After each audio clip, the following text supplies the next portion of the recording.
जोवरी के दाना दोस्त कजन जेड़ी तेरी लहर न लुडना धरती जीअं धुबन उन्हें कुन अमीक जीअं तांगन अचे तिन सजन सोने हार जीअं विरह विल्ट जन पका पिरी कजन कचन मां कीन थी।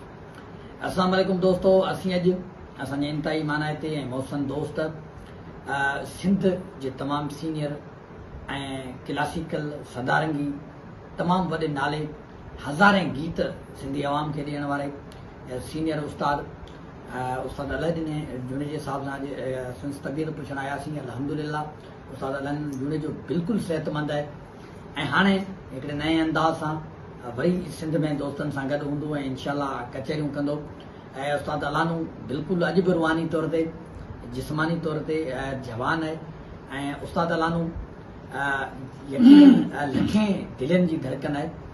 त बिल्कुलु हू हाणे अल्हम्दुलिल्लाह सेहतमंद आहे। अॼु संस मिलण आयासीं, तबियत पुछीसीं, कचहरी थी, ॾाढो मज़ो आयो। त उस्ताद अलाने जुनेजा खां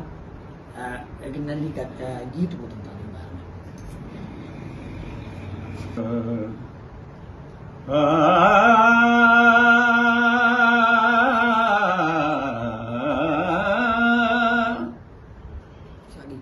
पूरियां त पिरी पसन उपटियां त अंधियूं वञो रोज़ रसन मुंहिंजूं हबीबाणे हुजरे ला नाम अल्लाह भला जले घूर तुंहिंजी नगरे नार गढ़ हो झले घूर तुंहिंजी नगर नार गढ़ हा पोहण लाइ कातिल न ॿिया कात कढ हो झले घूर तुंहिंजी नगर नार गढ़ चपन मां चखायो का चाशनी चपन मां चखायो का चाशनी चयाई चरिया चुप न चीराए चढ़ हा कोहण लाइ कातिल न ॿिया कात कढ हो गली घूर तुंहिंजी नगर नार गढ़ कतल जे घुरण तां कतल जे करियो